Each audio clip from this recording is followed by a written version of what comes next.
All right, so I'm going to call the meeting to order. It's 7:03.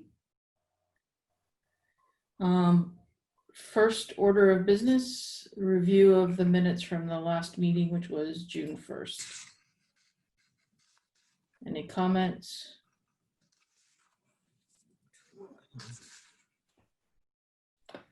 Thoughts?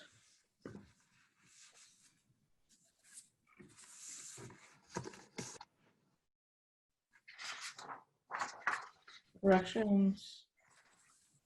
I guess my only thought is, or comment is to say Dave's doing a great job Yes. keeping the minutes. 100% agree. Move to accept. Do I have a second? Perfect. I'll second it. It's either Dave, Angela, or Cindy are the only ones who can make in second motions tonight. Myself. Dave said second.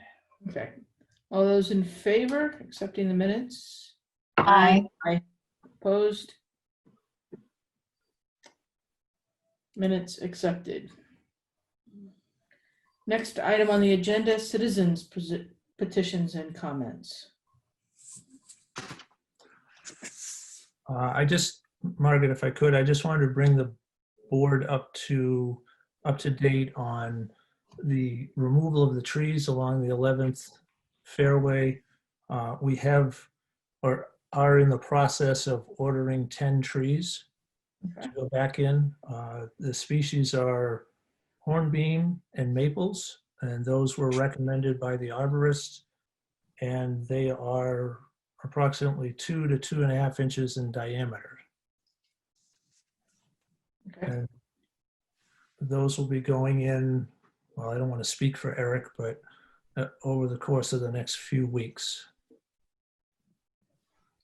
So 10 of them, how far apart are they going to be spaced? Eric, maybe you can jump in, but I think the arborist had recommended 20 feet apart, but that may not be correct. Yeah, I forget the exact measurements that he offered, but we're gonna have to kind of pick and choose our spots over there with all the tree stumps and the roots. So we'll hopefully be going in between the existing stumps with the 10 trees. Okay. And there are still some stumps to be removed, and Public Works has committed to removing those stumps. I think they're still in their paving, doing their paving plan. So when that slows down, they'll be able to get out and start doing some of these other projects. Okay. Now I'm assuming at 2.5 inches, these trees are not going to be particularly tall, maybe 15 feet. Yeah, we're not replacing the trees No. that were existing. Of course not. Yeah. Just kind of curious because Irene's going to look at them and go, and how does this help me at this point? Well, Which we can't do anything about. I just want to be prepared. yeah, I mean, we could have bought a much smaller tree. Oh yeah, no. I'm not complaining about the trees. Yeah. Just trying to get the messaging correct. Right. Yeah. Well, I guess it's a long-term solution, Yes. if you will. Yeah. I mean, it's the best we can offer. We can't put up 40-foot trees No. in their backyard. Yeah. May I ask a question? Sure. Yes. Where are you getting your trees? Are you buying them locally, or does Parks have a resource for getting them cheaper than you could get at like a local nursery? Yeah, we have a wholesale. We work through a wholesaler. I'm trying to recall the name. Eric, do you remember the name of there's a couple of different places. Pride's Corner. Pride's Corner, that's right. Right, thank you. Yeah, and we get them for a wholesale price. Thanks. Yep. Thank you. Additional citizens petitions and comments? And I guess the other petition and comment we'll actually be addressing under new business, but that is the public use of the practice areas. Okay. I have some comments on that. I had one citizen's comment. I will say this. Joe LaFrance, I think I got the right LaFrance brother. He approached me and made a suggestion that Todd, I think I shared this with you, that the attractions, this exit signs out on 95, both going north and south, asked if it would be possible, or we thought about putting Shenecosset on those signs on 95. So I raised it to Leanne Aubry, Councilwoman, and she, I emailed her in August. She went to the town manager for further discussion. So just wanted to kind of let people know. So as you're driving either north, actually you're coming over the bridge, there's a sign, attractions. It includes things like Fort Griswold and Avery Point. And so why not include something along the lines of Shenecosset? Great idea. I would suggest you contact your state rep delegation because I think it's a product of the state. I Okay. think that's how they got Fields of Fire on the sign over by Allen Street.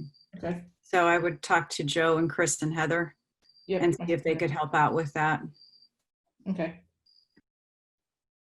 Well, I will check to see where the town manager got, if he took it anywhere or came back with that suggestion. Margaret, Yes. he probably told her to contact me because she did contact me a couple of weeks ago. And I have pulled up the application. She was going to provide some pictures of the site. And so I'm waiting on those, but I can probably move forward until I get the pictures. And I did look through all the criteria, and it is a permitted, it's an allowable signage. Public golf courses can be posted on those informational signs along the highway. If there's anything I can do to help, let me know. If you want me to complete the circle as Mayor Granatosky suggests, I can certainly send those three an email and copy you. Okay.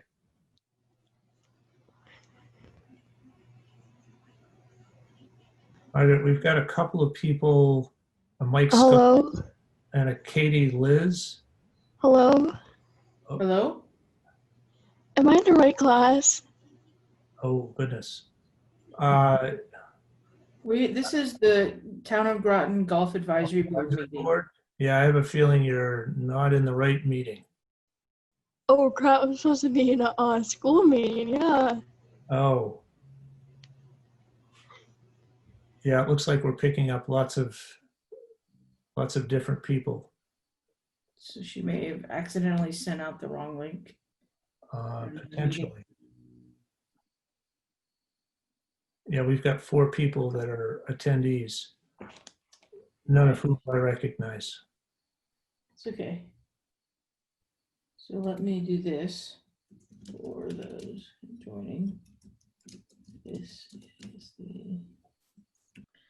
All right, so the signage, do you want me to go ahead as the mayor suggests and send an email to the 3 state representatives and copy you, Mark, just to. Yeah, that'd be terrific. Okay, I will do that. Oops. Any other citizens, petitions, or comments? Nope. Moving on, new correspondence and communication from board members. Yeah, Margaret, I have something. Okay. Earlier this year, when there was a real mosquito problem on number 8, well, I think that's going to just stay. I asked Eric about it, and he stated that he did not have the equipment to take care of it. I won't go into the rest of the conversation, but does the town have any equipment to take care of that wet area around number 8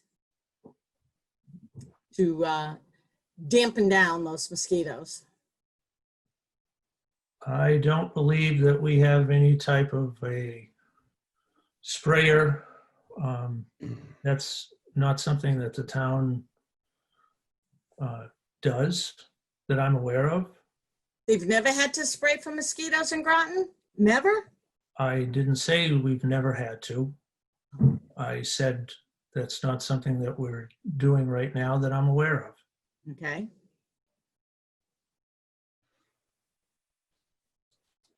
Can it be checked into, please, if the town has the capacity to do it? We could look into it on, yeah. Thank you.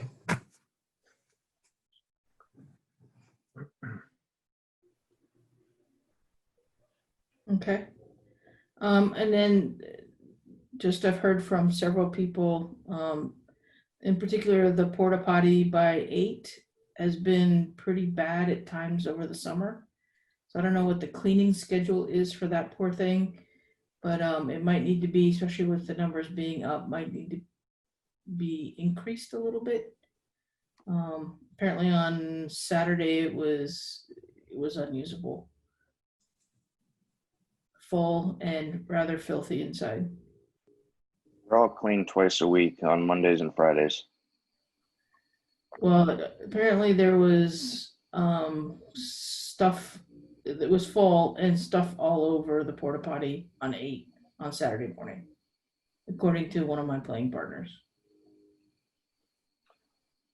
We've had some activity at night down on the 7th green, so maybe somebody vandalized it. I don't know.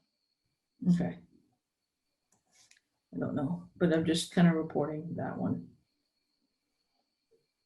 But that wasn't the first time this summer that I've been given that feedback. So Tuesdays and Fridays, so I can let them know. Margaret, Yes. that porta potty is often used by the public. Yes. No. That's what I mean, it's just not what's going on the golf course. I've seen people walk down there to use it. So because that gate isn't closed, it's open. Yeah. So I don't know how you prevent that. I don't know if you can or not. I have no idea. I'm just reporting it. Okay. Any other new correspondence or communications?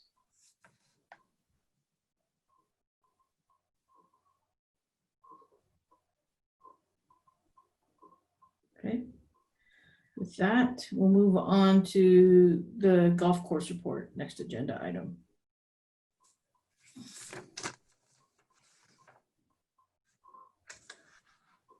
Hello.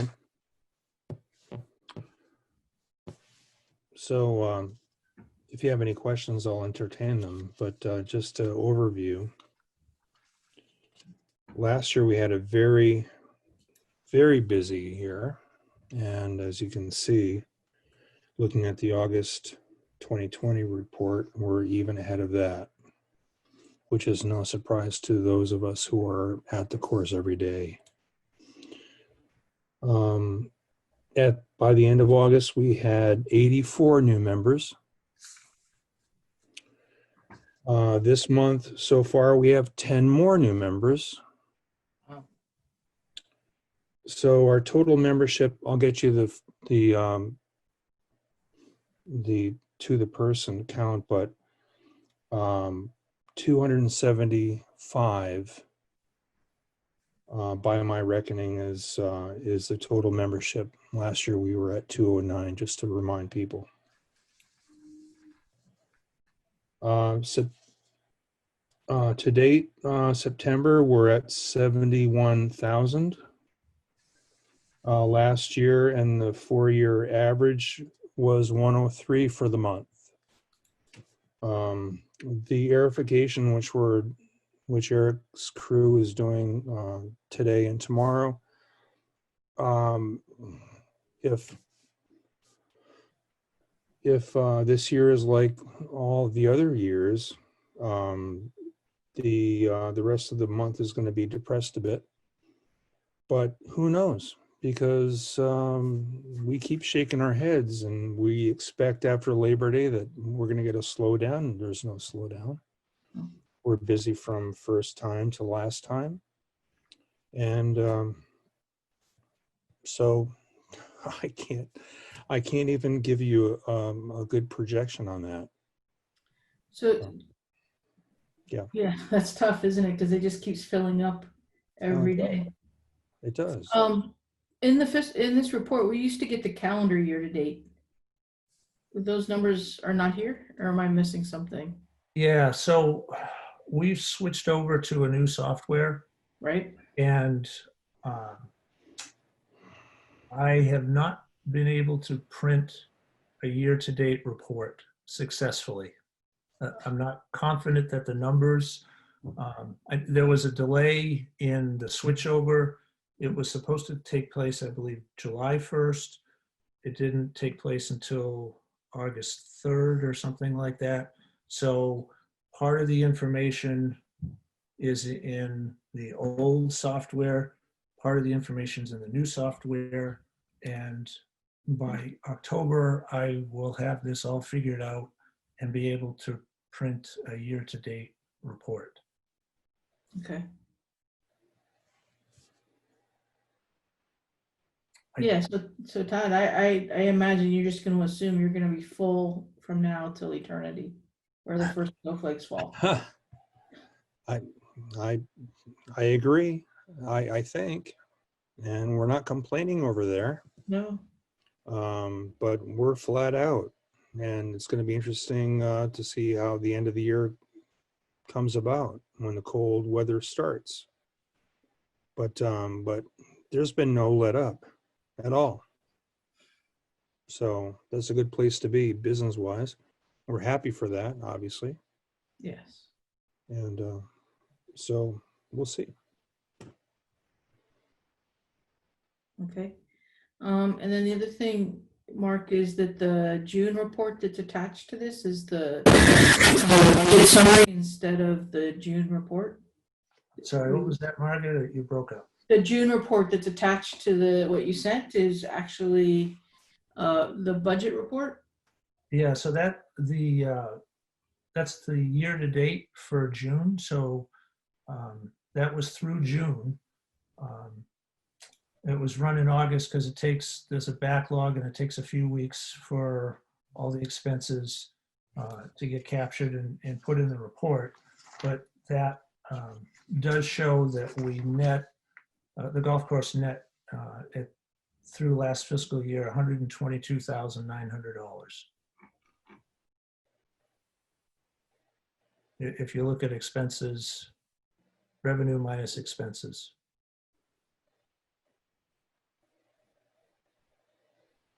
Okay.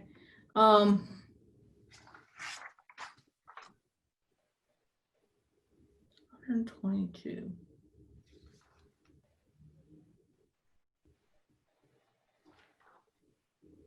Yeah, we had receipts of $1,252,391 and expenses of $1,129,000. Okay. So the difference is $122,900. Got it. Is there any chance we can get the similar summary to the others for June?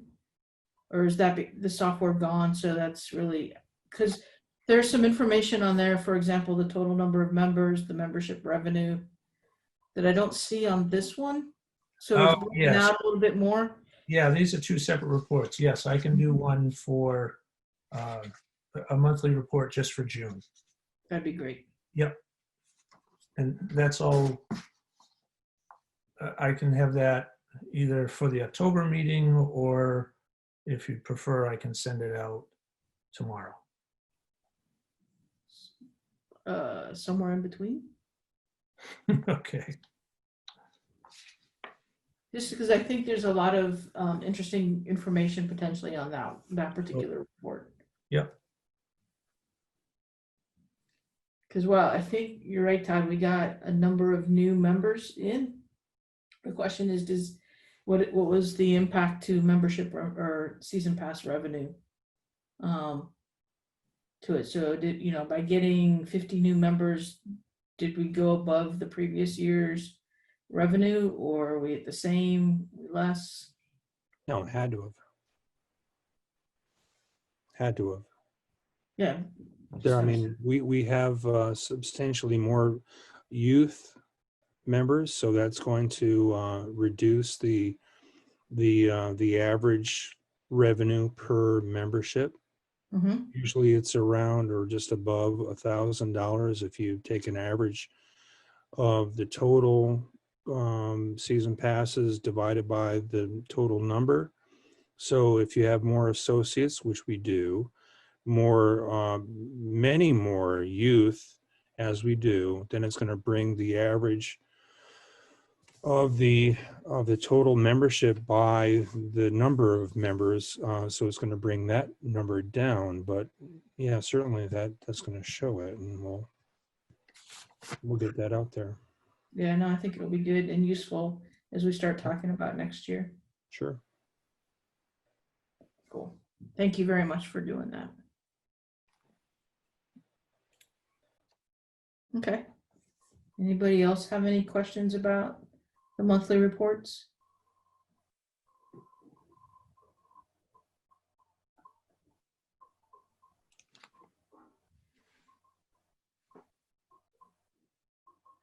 Okay. Not hearing anything. Next agenda item is the marketing report. So since June 1st, we've picked up 29 new likes, 20 new followers, and most surprisingly, and we tried to do a little digging to figure out why, we have 22 new recommendations. Now, just to give you a little historic perspective, between 2013, which is when the Shinnecock Facebook started, in 2019, we had 5 recommendations. So we've picked up 22 new recommendations over the last 6 months or so. It's crazy. Good.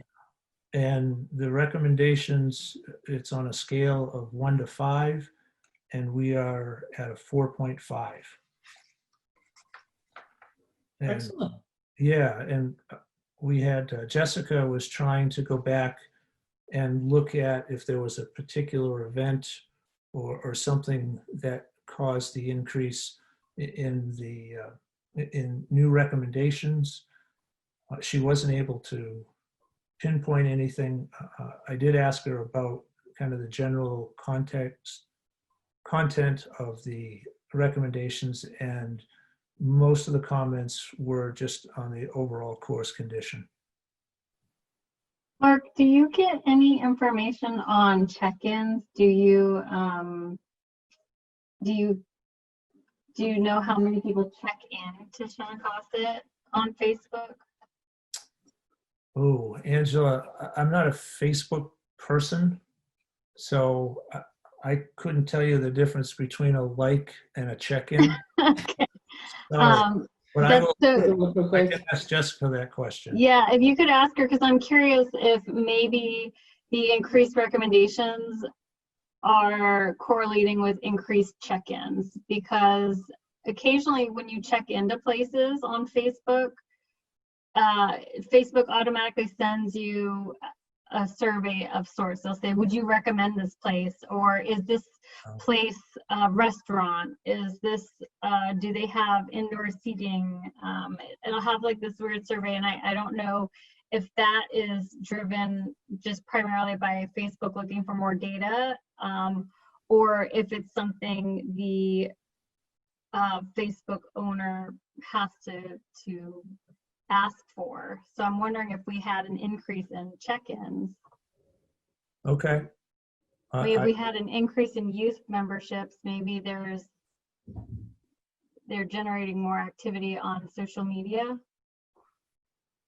Right. Yep. I'll ask Jessica that question. And the last bit of information that I wanted to share with everybody is we've seen a dramatic increase in the number of people that are booking tea times online. And that process requires people to provide their email address. And so we've picked up, since the last time the email list was updated, which was probably 3 or 4 months ago, we've picked up 1,559 new email addresses.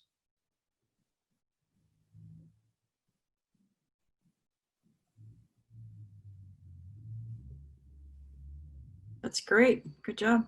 Yeah, yep. That's all that I have for the marketing.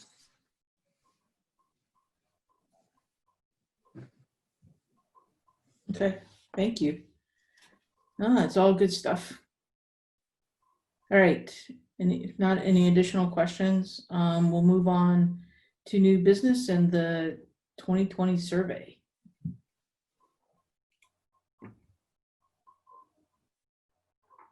Yeah, so the survey went out probably about a month ago, I guess. I don't remember the exact date.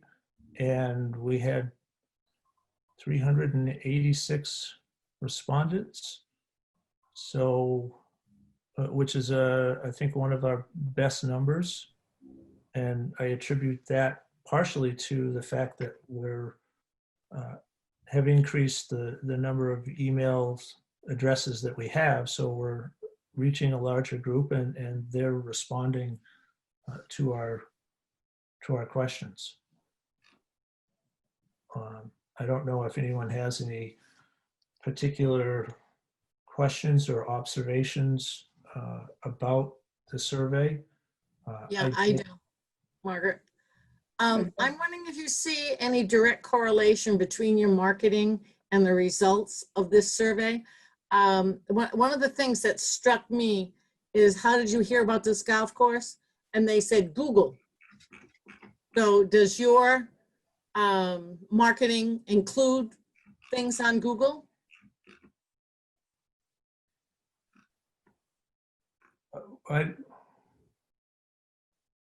Well, we have, I think when they say Google, I'm not exactly sure what they mean by Google.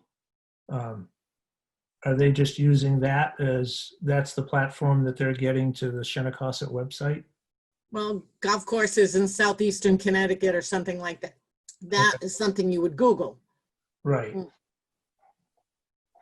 Yeah, and I don't think that the town currently has the capability, for whatever reason, because we've asked this question before, about getting Google Analytics to determine how people are getting to, where they're coming from and how they're getting to either Shinnecossett or Southeast Connecticut golf courses. I know we've asked about that, and I'm not, for whatever reason, I don't know if that's a service that you have to pay for or there's a limited capability, and to get the enhanced data, you have to pay a monthly fee.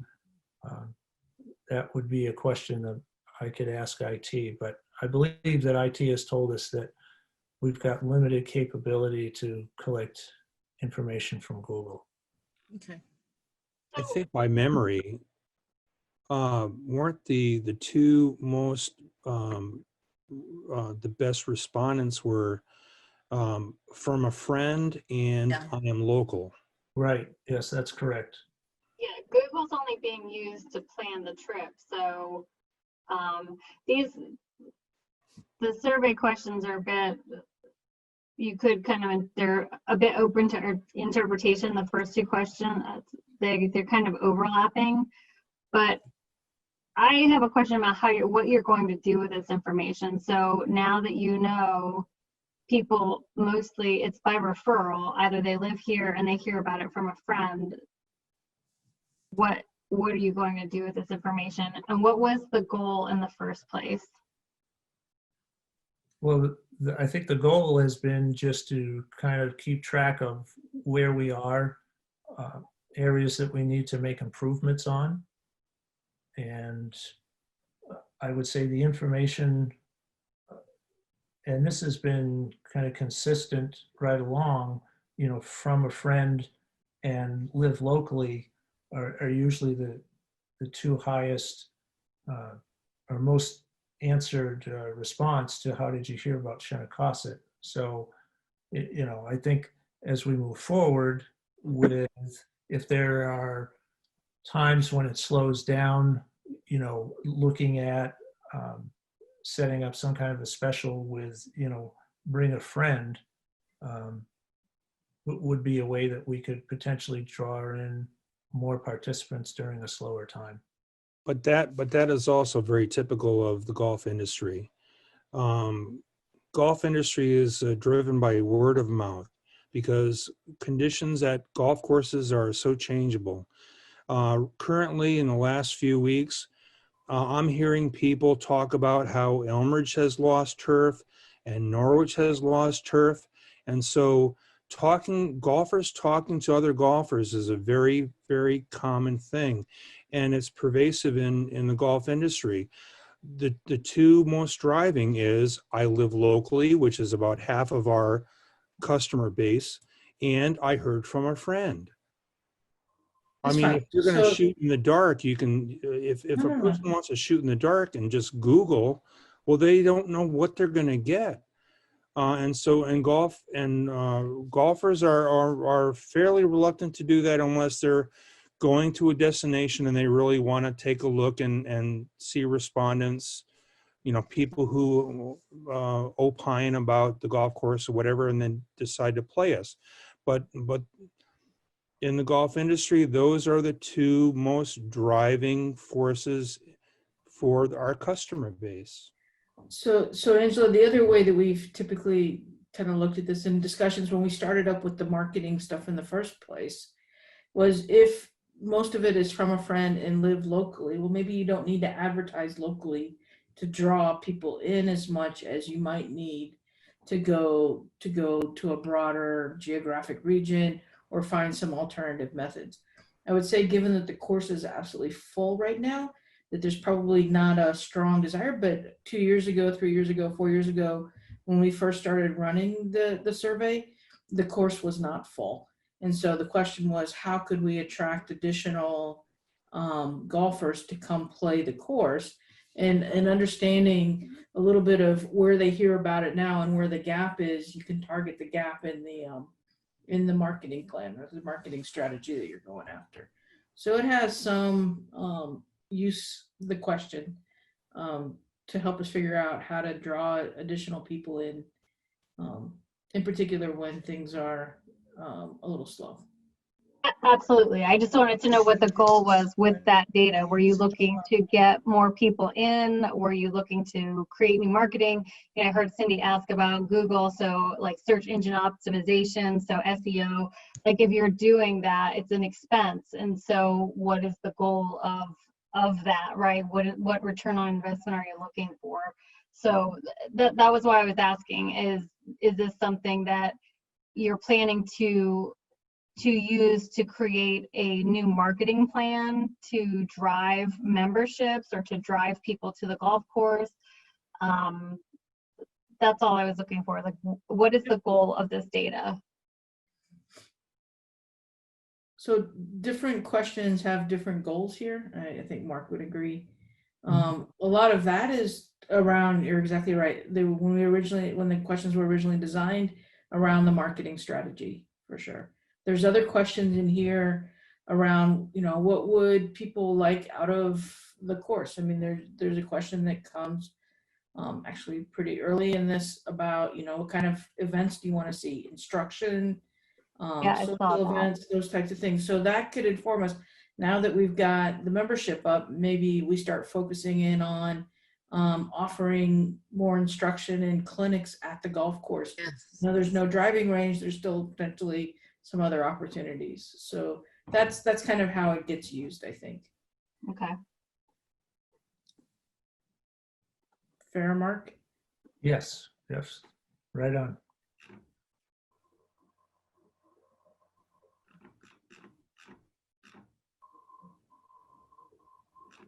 So I do have a sheet that compares responses to previous years, and I went through and just picked out a few that I thought people would find interesting.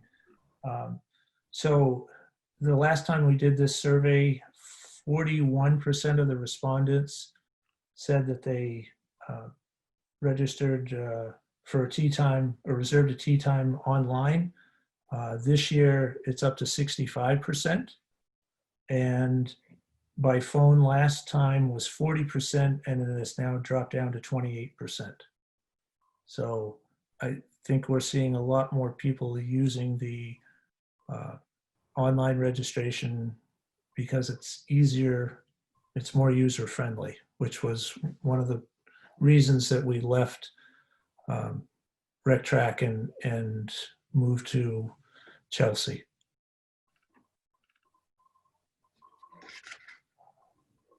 The one thing that was interesting is that more people want to be able to pay online as well if they're going to register online. Yes, that has jumped. Last year, 41% of respondents said yes. This year, it's jumped to 62%. That's great. And that's probably a reflection of perhaps a younger demographic that's more accustomed to doing those transactions online. One of the questions is we rank the condition of the following course elements.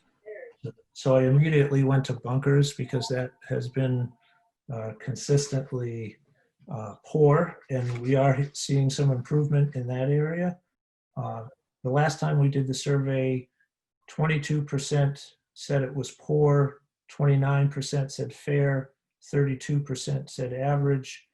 This time around, 12% said poor, 25% said fair, and 41% said average. So we're moving in the right direction as far as bunkers go. And Margaret, I know you'll be interested because you've asked this question before. How satisfied were you with the pace of play at the course? So the last time we did this, 8% said not at all, 13% said slightly, 36% said moderately, 38% said very, and only 5% said extremely. And now the numbers for this year, it's 5% for not at all, 9% for slightly, moderately remained the same, and very increased from 38% to 47%. So we're, I think, seeing a shift in people's satisfaction with pace of play. Mm-hmm. And that probably has something to do with the fact that we're, doing the 10 minutes in between tea times versus what we were doing. Exactly. I believe that's part of it, the 10 minutes, but I also believe it's one person per cart. That's helping out. That saves a lot. No? No, not really. I mean, we're now that we're allowing people to decide to ride together, we're seeing probably a drop of 50% of those that want to ride by themselves. And we do allow people to ride by themselves if they choose to do that. If they choose to ride together, we just inform them that they should be wearing face covering. That's an important thing for them to do. But yeah, I think it's right on the 10-minute starting interval. 6 tea times per hour as opposed to 7 tea times per hour with the 8 to 9 minute interval alternate. So, yeah, I mean, certainly it has some impact, Cindy. No question of that. But I think the bigger part of the equation, I think, is the 10-minute interval. Okay. Yeah.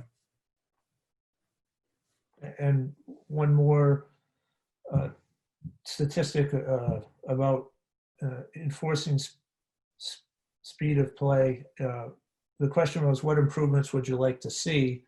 And we gave them a whole different a whole number of choices and enforce pace of play. Last time we did the survey was at 41%. It's now dropped down to 31%. So that's a pretty significant decrease. So I think that just reinforces the idea that people are pleased with the pace of play, or more pleased with the pace of play at Shinnecossett. And I think that's part of the reason why the numbers are up, because you're getting more people on the course, funny enough. Shorter Yeah. pace of play. Right, and word of mouth, which is, if friends are telling friends that, hey, the pace of play, it's much better than it used to be, that they all kind of tie in together. Yes. May I make a comment or Yes. question 21 on page 23? How important is it that there is a changing facility? And I know this is something that have been talked about, and I was interested in the results there, that it didn't look like it was very important for the people that answered the survey. So I don't know if that's gonna, how does that look compared to prior years, Mr. Berry? Is that similar, or has it dropped, has it changed significantly? Yeah, I've got to find that. Or was the question, I don't even know if the question was asked in prior years. I don't remember. Sorry. No, I think it has been I asked. think it's a relatively new, so this is only the second time that we've asked that question. How important is it that there's a changing facility? The last time that we did this survey, extremely important was 3%. This time was 1%. Very important was 6%. This year it was at 5%. Somewhat important was 26%. Now it's down to 22. Not important at all, or not so important rather, was 40% the last time we did the survey. And this time it was 38. And not important at all was at 26, and it's up to 34. Now, I don't know, this is pure speculation, but these responses and the COVID-19, they may be tied together, as people are more aware of, trying to protect themselves and reducing areas where other people have come in contact. So I don't know if the past 6 months have, I don't know how much influence they had on these responses. When was the survey taken? Do you remember the time frame? I believe it was like the third week in August. It was in August. I don't remember. Late August, the second half of August. Second half of August. Okay. Thank you, Margaret. Typically, Thank you. people that go to a golf course that is a public access golf course, they're not looking for changing rooms or anything. Changing rooms and those kinds of facilities are part of the private course venue importance. Nobody, well, very, very few people, and I'll say this, I probably get a question about, do you have a changing room or showers at your course? I get that question maybe once every 2 months. People don't expect to do that. Margaret, you know that. Well, here, yeah. I mean, at other public courses around the state, they do have them, but I agree. And actually, what I was going to say was anecdotally, I've seen more people changing in the parking lot this year than I've ever seen in the past. Just for the record. Okay. But yeah, no, I think you're exactly right. Is people know that there's not a changing facility. I would also say people are aware there's not a changing facility at Shenny. And so their expectation of there being one, and the importance of it, probably not so much. So probably a conversation of COVID and what Todd was saying, and just in general, once you become aware and know that there's not a changing facility, then you don't expect it. It doesn't become quite as important. So it would be nice to have. sometimes. Thank you. All it takes is money. Yep. We have the areas, but I mean, but they need a lot of work. You know, in the back bathrooms, there are areas that can be created for that. But that's going to take some money. Yes.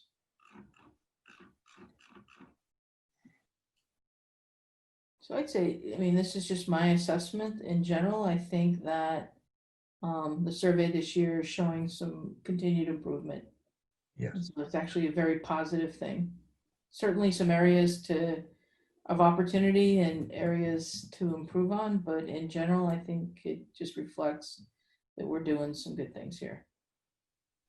I would agree. That's a good summation. Yeah. I was pleased.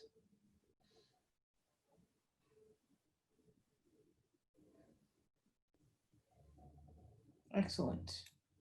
Any other questions? All right, thank you very much for that, Mark. Next agenda item is public use of the practice facilities. Practice area. Yes, so this, I was contacted by 3 different people over the course of the summer, all expressing their dissatisfaction with the fact that we had stepped up our enforcement of the fact that the practice areas are not open to the general public, that they had been using these practice areas for a number of years and never had been spoken to, and now they were getting chased off, and they were frustrated by that fact. So Asked if they wouldn't, you know, I mean, chased off. well, We don't chase them off. that's their term. Right, yes. Todd was out there with his baseball bat. Yeah, Get off my property. So anyway, I did make a promise to one of the people that spoke up and said that it would be, we would bring it up at the next Golf Advisory Board meeting. We did, from one of the folks that contacted me, then went on Facebook and posted something, you know, about how disappointed he was, and I don't remember the exact post, but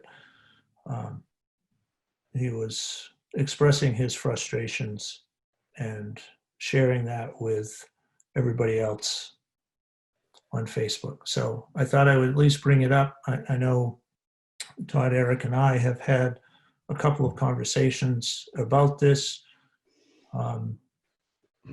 but we wanted to get some thought from the other members of the Golf Advisory Board. Mark, I have a couple questions. Sure.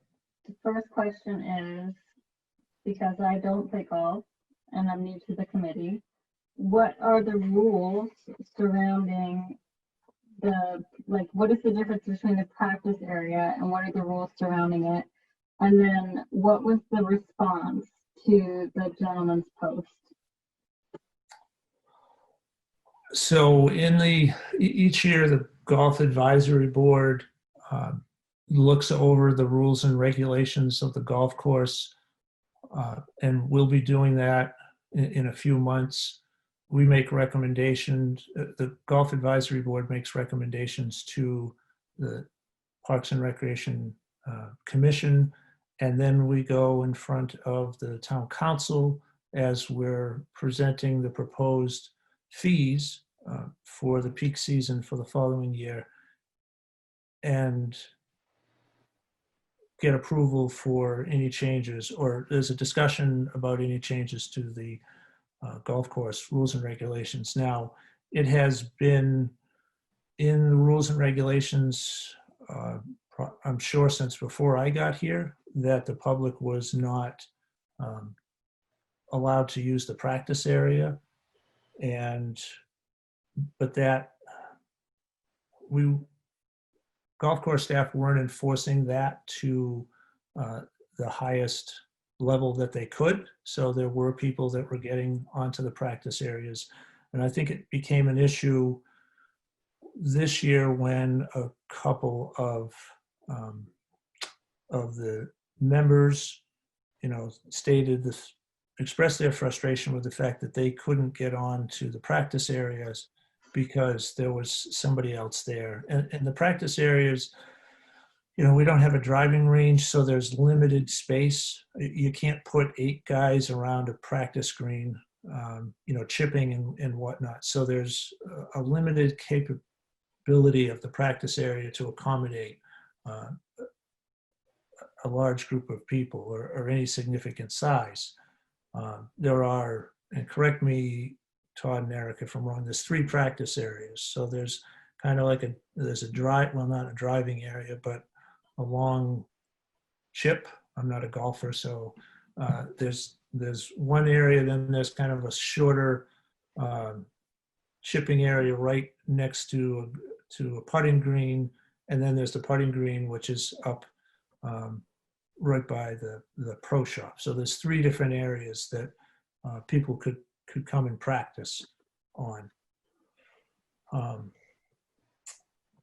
So, that's kind of the backstory, I guess, right? Todd, did I miss anything? Yeah. So we're inclined to want to grow the game, which is a very big thing in golf. We want to grow the game. We want to encourage play.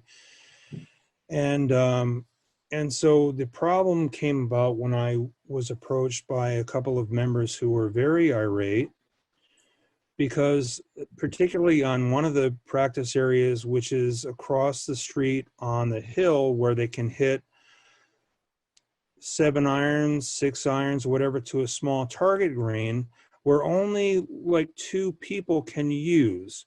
And we had some people that were not members that would be using that area.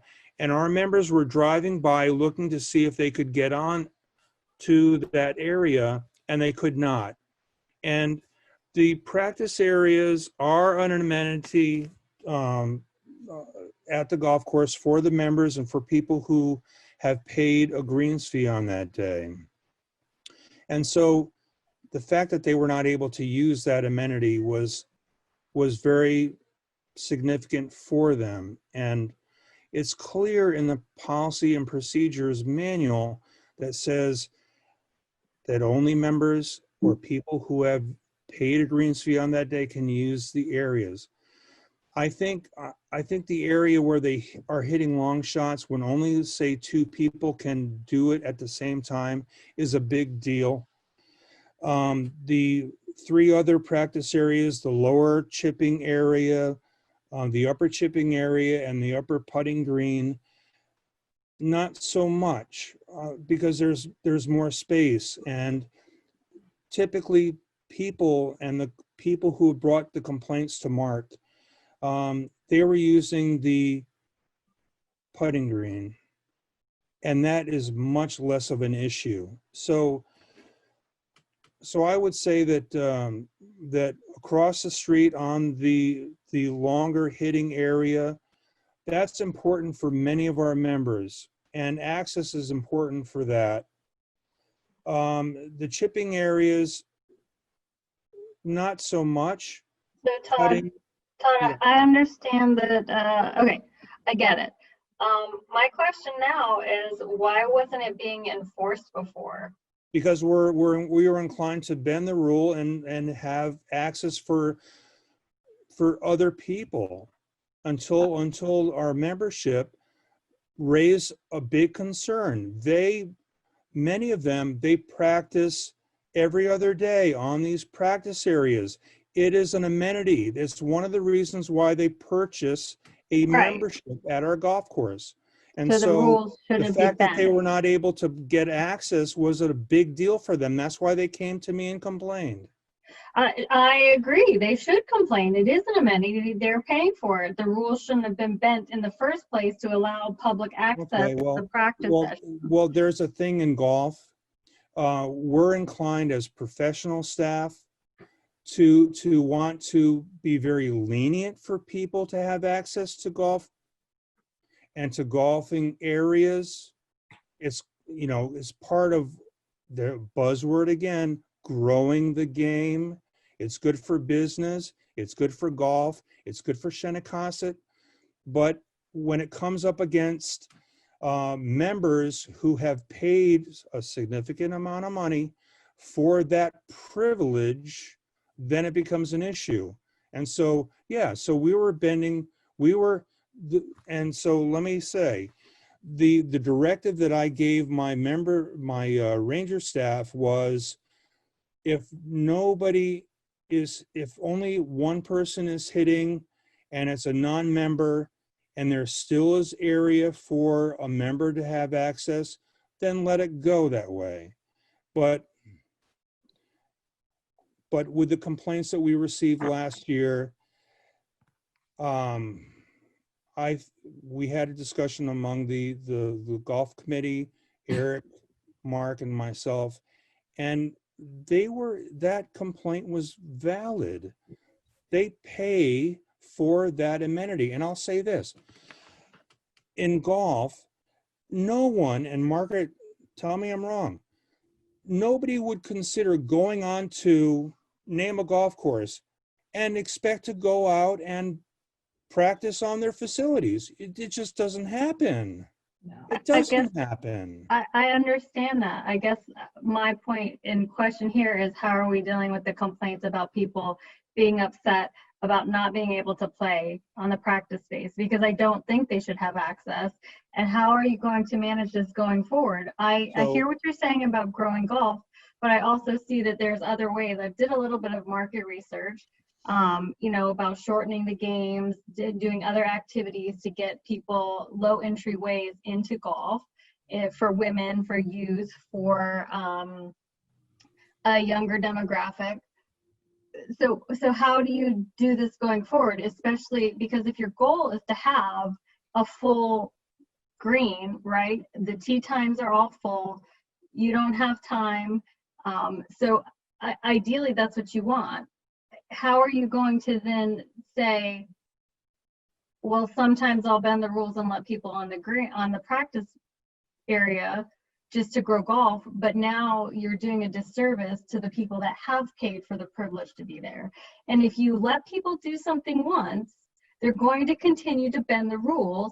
And what incentive do they have to even become a member? They're just going to go over there and do what they want, use it for as they see fit, and that's how they feel. And then when that is taken away from them, even though they've been allowed to bend the rules, they're going to complain and create. So the answer is, the manual is specific. It's very clear. We have not been enforcing the rules up to this point, but there have been complaints by members. And so we have to adhere to what is written in the policy and procedures manual. We can certainly forward the complaint to the golf committee and the golf advisory board, but as it is written now, the policy and procedures manual states clearly that only members and people who have paid a greens fee can have access to our practice areas. That's the answer. Okay, so going forward, the rules will be enforced essentially. So this year, no, this came down last year. And so we've been enforcing the rules from the end of last year all through this season. And we've had, Mark, 3 complaints? Yes. Yeah. And I'll say this, the way that golf is happening these days is not like it was 15 or 20 years ago, where people would come to the golf course 30 minutes before their tee time and they would do some putting, they do some chipping. People come 10 minutes before their tee time, they hit 10 putts, and then they go to the tee. So the practice areas for the chipping and for the putting green, they're not overutilized, they're underutilized. And so if this golf advisory board wants to consider an amendment of whatever, or just a casual enforcement, whatever, for the putting and the chipping areas, that's not going to pose a problem. The big issue for the people that that complained to me was the area across the road, because only 2 people can use that area at any given time.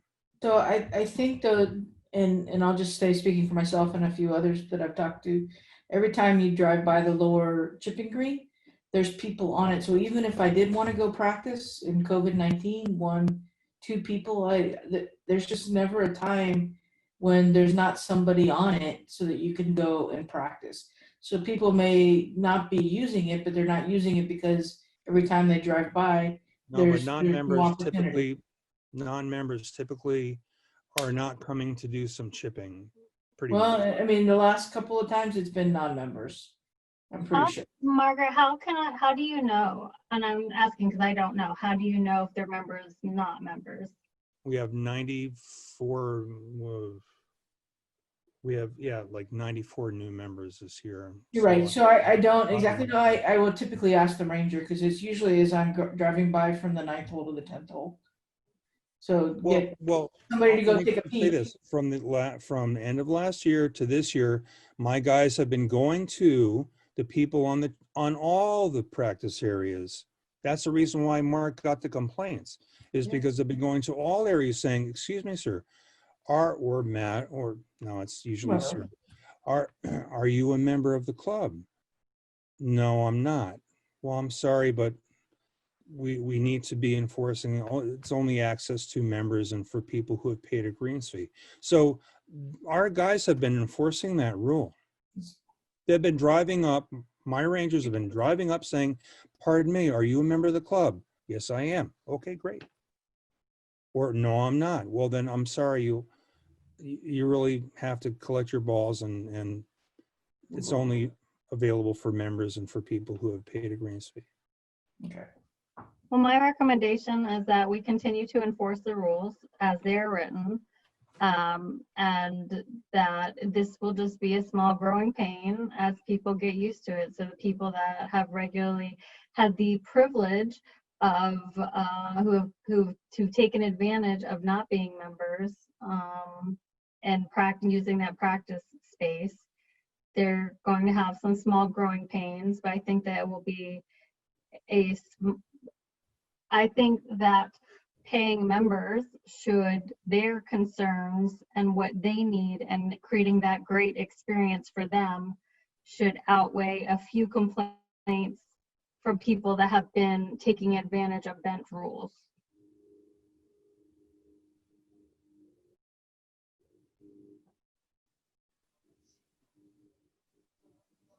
Anybody else want to weigh in on this? I would agree.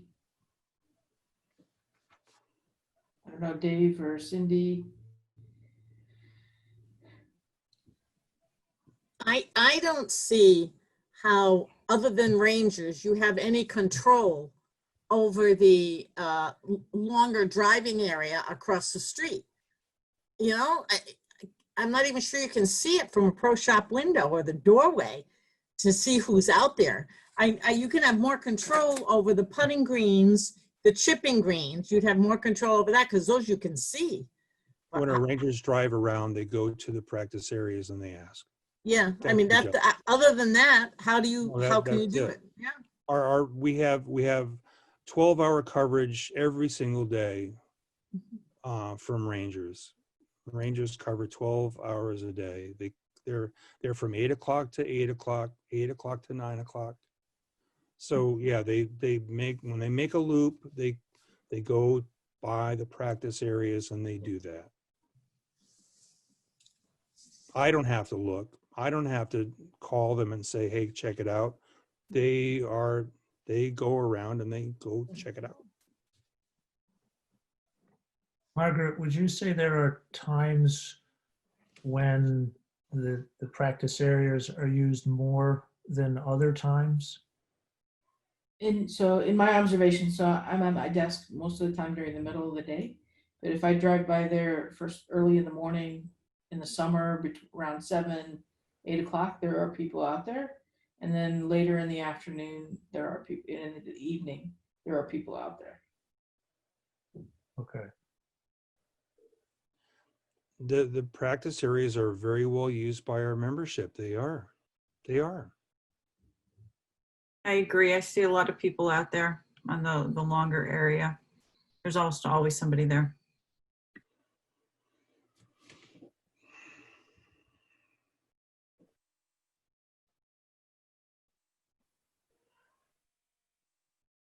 Yeah, I mean, they're there, and we don't have any kind of, so I mean, we're basically, everybody's relying on the rangers to see these folks and know who they are. We have no identification that we can show or tell anybody that we're members or season pass holders. We ask our guys to ask their name Yep, and their member number. perfect. Yep. And honestly, people are up front. Really, no, I'm not a member. Because Mhm. the next question is, I mean, yes, I'm a member. The next question is, what is your name and what is your member number? And that's embarrassing. Mhm. If the first question was, yes, I am.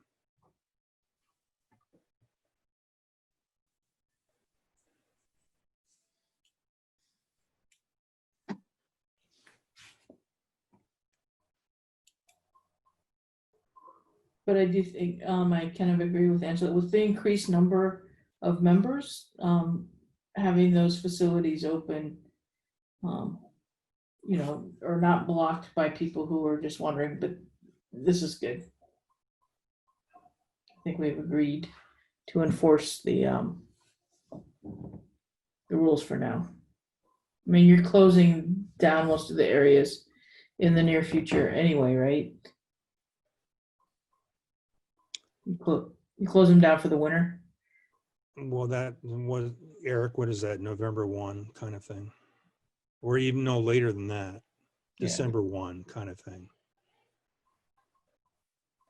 Okay. Yeah, usually the 1st of December, and then the hill stays open. Right.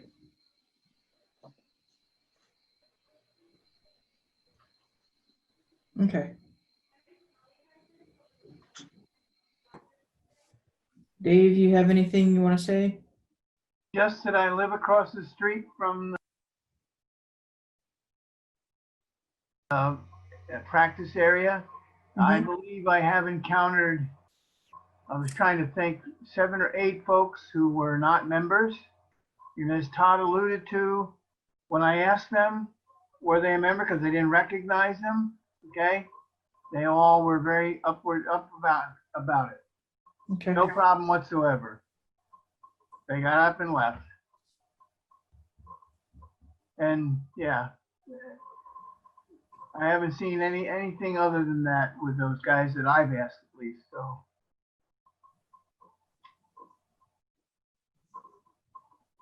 Okay.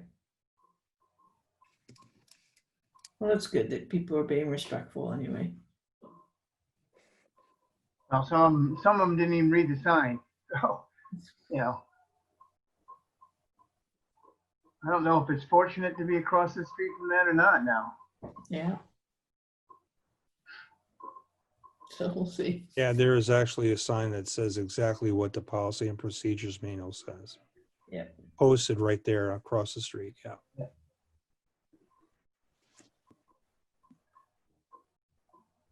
All right.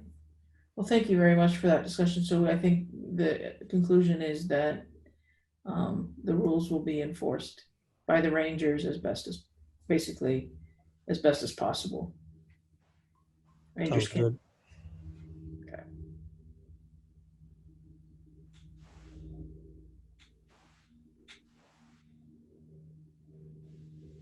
All right.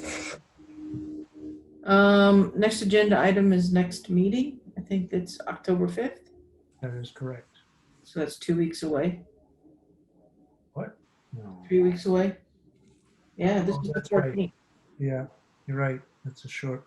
It's a short gap here, which is Yes. okay.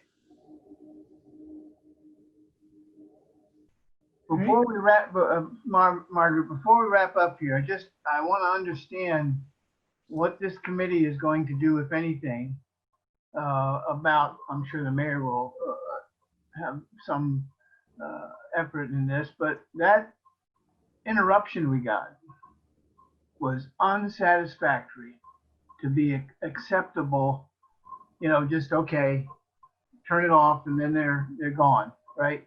These guys are gone. Well, they are gone. That's good. But I mean, with all the riots going on and all the concern about African American and other situations, I don't know why we can't maybe lead the parade a little bit, at least, about we heard this and this is what we did type thing. You with me? You understand what I'm saying or not? I know we're golf guys, okay?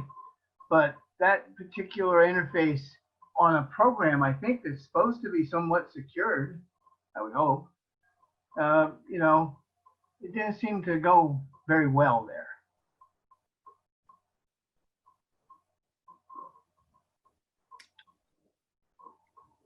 So at least I agree.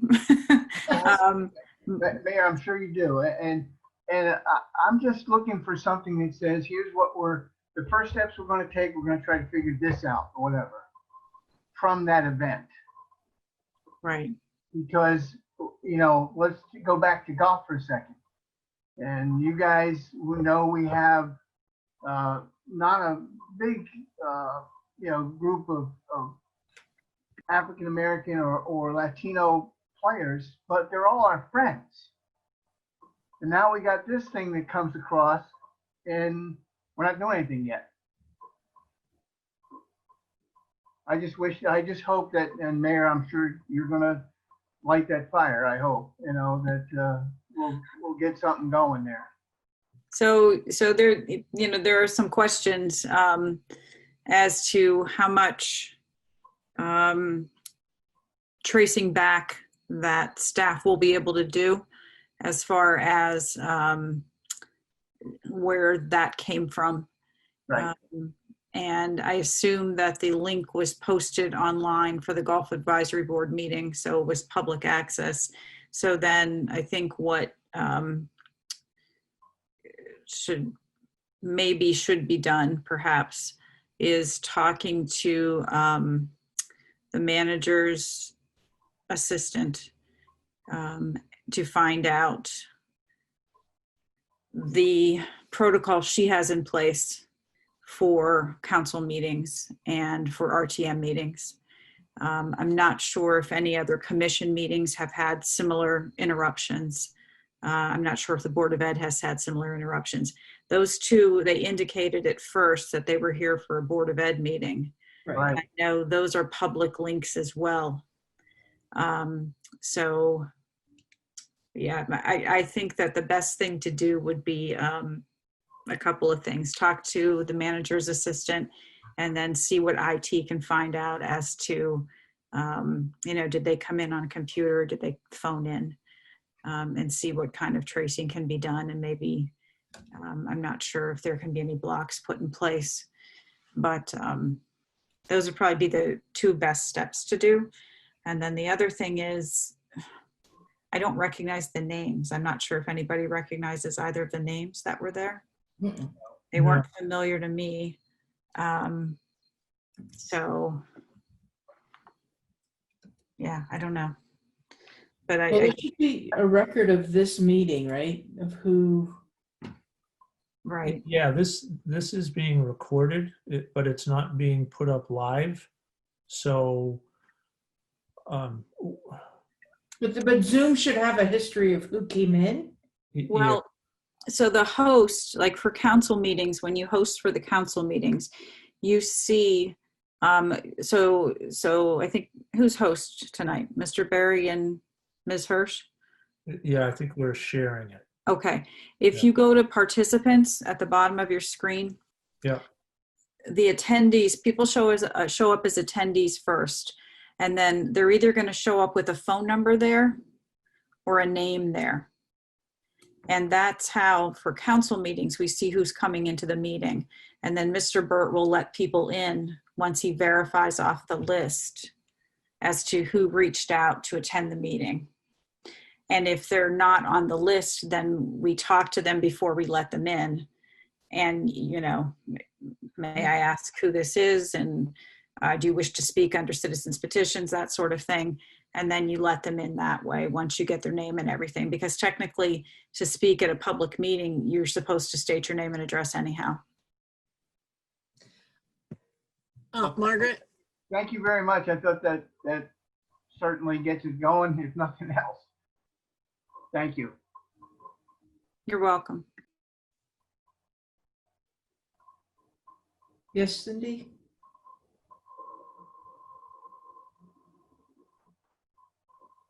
Somebody just called my name. Yeah, she's on mute. Sorry. This has happened. I've seen it reported on the news where they're doing online learning in schools, and they have been, their programs have been preempted by somebody doing not something quite as bad as tonight, but it has happened. Yeah. So I think the mayor has the right idea. I think we need to figure out what the policy was. These people came into the meeting. I don't think, Mark, you let them in. Is that correct? Well, no, I did, because I wasn't sure. Okay. It's a public meeting, and I thought perhaps they had some comments to make. At first, Mike Scott came in, and then Katie Liz. and then Katie Liz, and there was a couple of others. And as soon as I heard, you know, that, I don't know if that was a rap song or what it was, but as soon as I heard that, I started to remove them from the group. So I guess part of it's on me, and I was thinking that they had some comments to make. I didn't know if it had to do with the trees on the 11th fairway or what.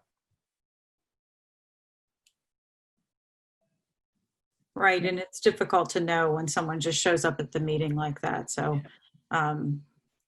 you know, I think we understand the situation. No, I don't think anybody expected it at a Golf Advisory Board meeting in the town of Groton.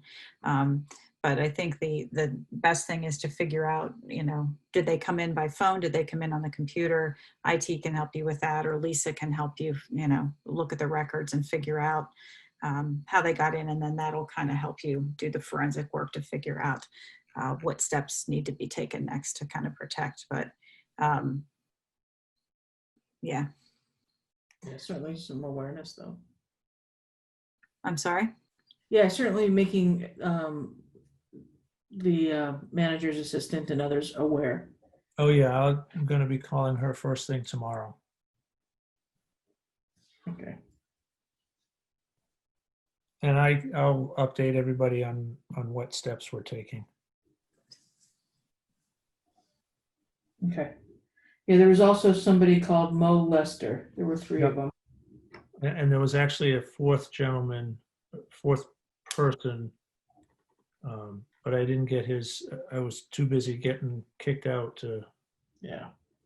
Oh my gosh. Well, so, okay. So that sounds like something Bart Simpson would do. Yes.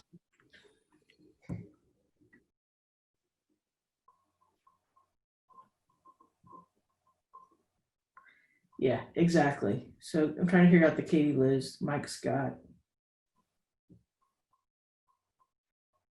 I thought there was a Mo person too. Yeah, there is.